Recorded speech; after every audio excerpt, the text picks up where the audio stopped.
नमस्कार, मी Bhaskar Mhatre, secretary Navi Mumbai cooperative housing federation, Maharashtra state housing federation आणि महाराष्ट्र राज्य सहकार विभागाने यांच्या संयुक्त विद्यमाने एक ऑनलाईन पोर्टल डेव्हलप केलेलं आहे. त्याचं नाव आहे सहकार संवाद आणि त्या पोर्टलबद्दलची संपूर्ण माहिती देण्यासाठी आज आपण ॲडव्होकेट श्रीप्रसाद परब सरांना इथे आमंत्रित केलेलं आहे. तरी मी ॲडव्होकेट परब सरांना विनंती करतो की त्यांनी आमच्या श्रोत्यांना मार्गदर्शन करावं.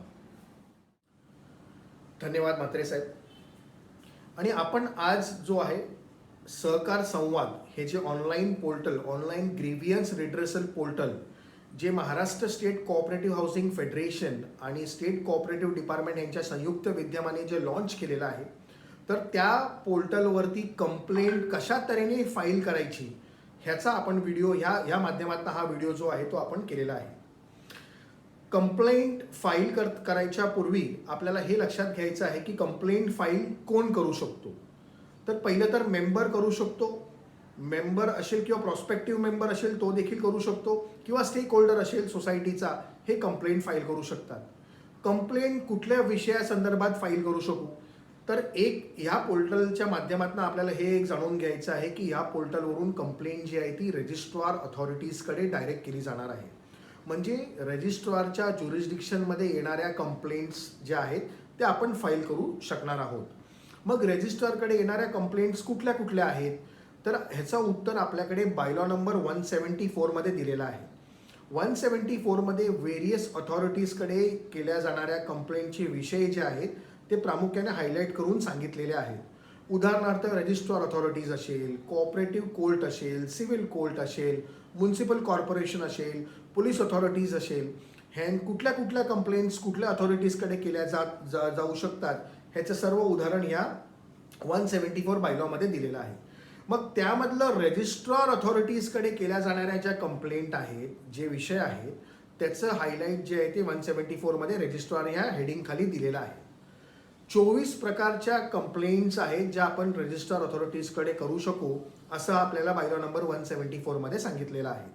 मग उदाहरणार्थ कुठल्या कुठल्या कंप्लेंट्स, तर रेफ्युजल असेल समजा मेंबरशिपचं, किंवा रजिस्ट्रेशन सोसायटीचं मिसअप्रोप्रिएट करून केलेलं असेल, मिसरिप्रेझेंट करून केलेलं असेल, किंवा शेअर सर्टिफिकेट इश्यू करत नसतील, नॉन ऑक्युपन्सी चार्जेस एक्सेस घेत असतील, ट्रान्सफर प्रीमियम एक्सेस घेत असतील, किंवा कमिटी जी आहे ती लिगली कॉन्स्टिट्यूटेड नसेल, इलेक्शन्स प्रॉपर झालेले नसतील, डिस्क्वालिफाईड डिफॉल्टर मेंबर कमिटीमध्ये असेल, अशा तऱ्हेच्या various complaints, general body time bound पिरियडमध्ये घेतलेली नसेल, कमिटी मेंबरच्या मीटिंग्स घेतल्या जात नाही आहेत, ऑडिट अकाउंट्स जे आहेत ते प्रॉपर केले जात नाही आहेत, डॉक्युमेंट सप्लाय केले जात नाही आहेत, असे व्हेरियस टॉपिक्स जे आहेत ते ह्या कॅटेगरीमध्ये दिलेले आहेत.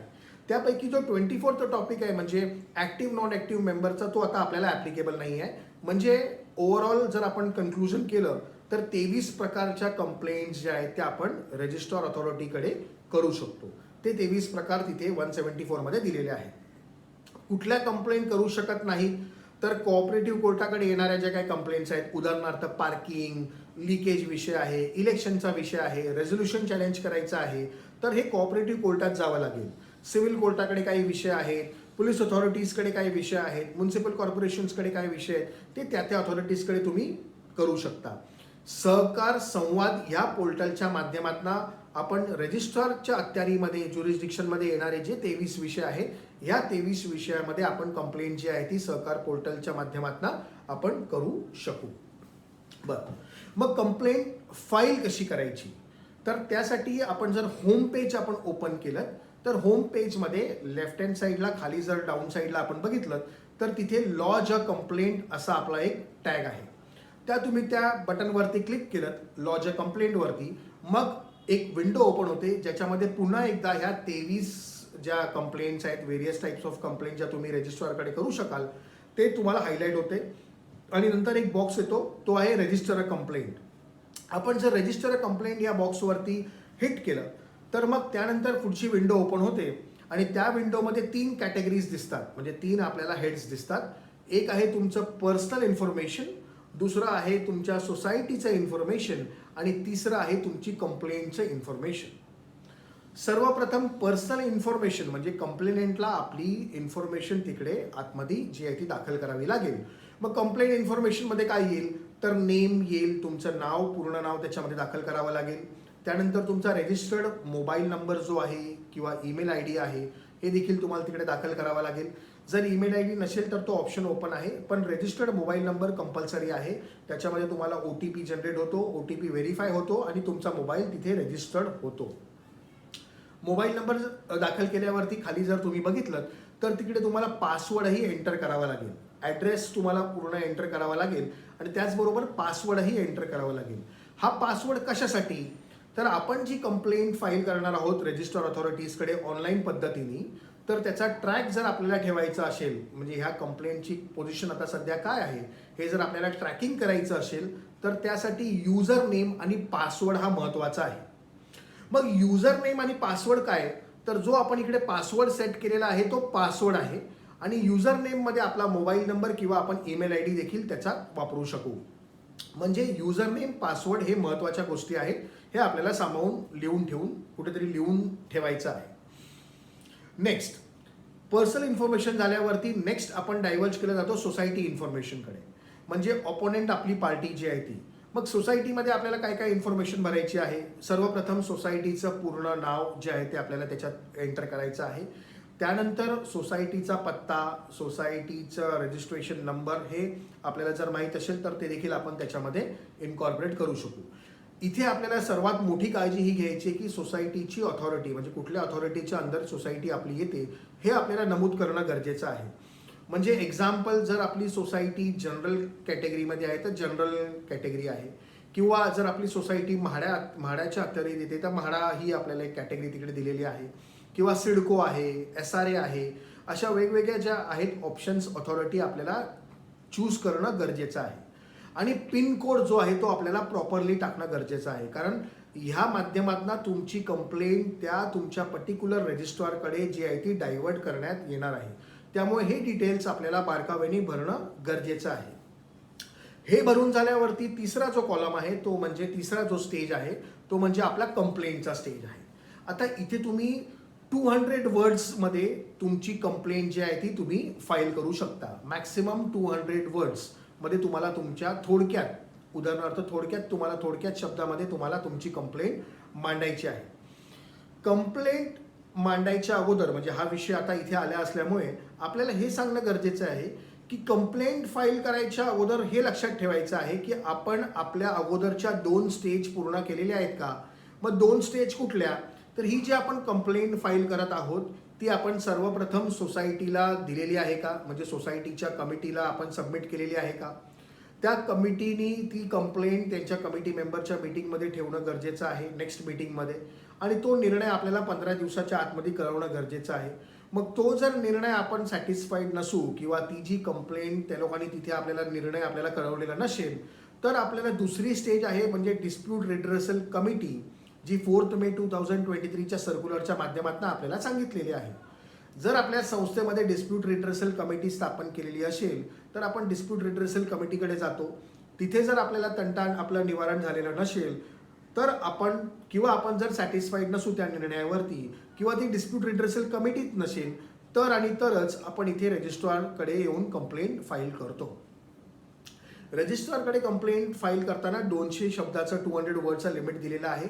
आणि खाली जर आपण बघितलं तर डॉक्युमेंटही तुम्ही अपलोड करू शकता. इथे चूज डॉक्युमेंट किंवा चूज फाईल म्हणून ऑप्शन आहे, आणि तो डॉक्युमेंट अपलोड करताना आपल्याला PDF डॉक्युमेंट आपण अपलोड करू शकू.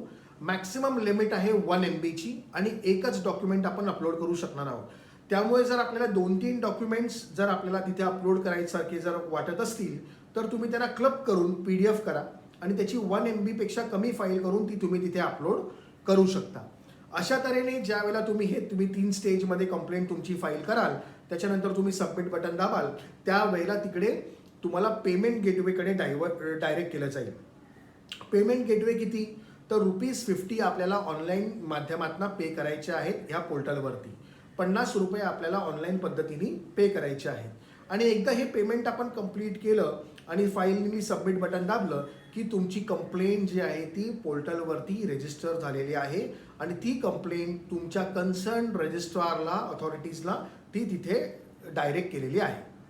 सिमिलरली ज्या वेळेला तुम्ही ही कंप्लेंट फायनली फाईल करता त्यावेळेला तुम्हाला एक तुमच्या रजिस्टर्ड मोबाईलवरती जो आहे तो युनिक तुमचा कंप्लेंट नंबर तो देखील तिथे येतो. हाच नंबर पुढे आपल्याला ट्रॅकिंगच्या वेळेला यूज करायचा आहे आणि युजर आय डी आपला आणि पासवर्ड ह्या 3 गोष्टी आपल्याला लक्षात ठेवायचं आहे. कंप्लेंट आपली ज्या वेळेला रजिस्ट्रार ऑथॉरिटीजकडे डायरेक्ट होते त्यावेळेला त्यांच्याकडे ती कंप्लेंट जाते. त्यांचे जे काही ॲक्शन्स आहेत, जे डायरेक्शन्स आहेत किंवा त्यांचे काही ऑर्डर्स आहेत ह्या सर्व आपल्याला ट्रॅकिंगच्या माध्यमातून तिथे पाहायला मिळतात आणि त्यांच्याकडे ऑप्शन्स जे आहेत म्हणजे ते कंप्लेंट ओपन ठेवतात किंवा शेवटला कंप्लेंट क्लोज करतात. म्हणजे फायनल ऑर्डर झाल्यावरती हिअरिंग्स वगैरे समजा तुमच्या कंप्लेंट्समध्ये जर रिक्वायर्ड असतील तर ते समोरच्या पार्टीला कॉल आउट करतील, हिअरिंग्स करतील किंवा समोरच्या पार्टीजना डायरेक्शन्स देतील. तर हे सगळं संपल्यावरती जे आहे ती फायनल ऑर्डर त्याच्यावरती अपलोड करतील आणि क्लोज ऑर्डर करतील. हे सांगायचं तात्पर्य एवढं की ज्या वेळेला समजा ते लोकांनी काही डायरेक्शन्स दिले आणि ॲडिशनल डॉक्युमेंट्स किंवा ॲडिशनल तुमच्याकडनं काही रिप्लाय मागून घेतला तर तो ॲडिशनल रिप्लाय देखील तुम्ही नंतर फाईल करू शकता. त्याच्यामध्ये फाईल करण्याची चान्स आहेत. डॉक्युमेंट देखील ॲडिशनल अपलोड करण्याचे चान्स आहेत. पण जर रजिस्टर ऑथॉरिटीजने तुमची कंप्लेंट क्लोज केलेली असेल किंवा ऑर्डर देऊन क्लोज केलेली असेल तर त्यानंतर मात्र तुम्ही डॉक्युमेंट्स जे आहेत ते अपलोड करू शकत नाही. ते तुमचा फायनल ऑर्डर झाली आणि क्लोज तुमची कंप्लेंट जी आहे ती क्लोज दाखवली जाईल. तर अशा तऱ्हेने तुम्ही कंप्लेंट जी आहे ती लॉन्च करू शकता. होम पेजवर जर आपण बघितलं वरती तर मेंबर लॉग इन आहे. मेंबर लॉग इनच्या माध्यमातून तुम्ही ट्रॅकही करू शकता तुमची कंप्लेंट काय स्टेजला आहे, काय डायरेक्शन्स दिलेले आहेत, काय ॲक्शन घेतलेले आहे हे सर्व देखील तुम्ही तिथे ट्रॅकिंग करू शकता. तर अशा माध्यमातून हा पोर्टल सहकार संवाद जो पोर्टल आहे तो आपल्याला फास्ट ट्रॅक ग्रीव्हियन्सेस थोडक्यात करण्यासाठी जो उपयुक्त केलेला आहे. आणि रजिस्टर्ड ऑथॉरिटीजकडे जर आपण बघितलं तर त्यांच्याकडे काही कंप्लेंट्स देखील महिन्याला येत असतात ज्या काही ट्रायफल कंप्लेंट्स आहेत किंवा ज्या कंप्लेंट त्यांच्या ज्युरिस्डिक्शनमध्ये नाही आहेत. उदाहरणार्थ पार्किंगचे विषय, लिकेजचे विषय, मग त्या विषय देखील त्यांच्याकडे न यावेत आणि त्यांचं काम देखील सुरळीत व्हावं आणि आपल्यालाही तिथे एक ट्रान्सपरन्सी आणि फेअरनेस दिसावी या माध्यमातून हा पोर्टल जो आहे तो सहकार संवाद portal Maharashtra state cooperative housing federation आणि स्टेट कोऑपरेटिव्ह डिपार्टमेंट यांच्या संयुक्त विद्यमाने आपल्याला केलेला आहे. आणि हा जो पोर्टल आहे ह्याचा हा पूर्ण प्रोसेस जो आहे तो आपण या व्हिडिओच्या माध्यमातून तुम्हाला सांगण्याचा प्रयत्न केलेला आहे. असेच काही इन्फॉर्मेशन जे आहेत ते आम्ही पुढे तुमच्याकडे घेऊन येण्याचा प्रयत्न करू. तूर्तास धन्यवाद.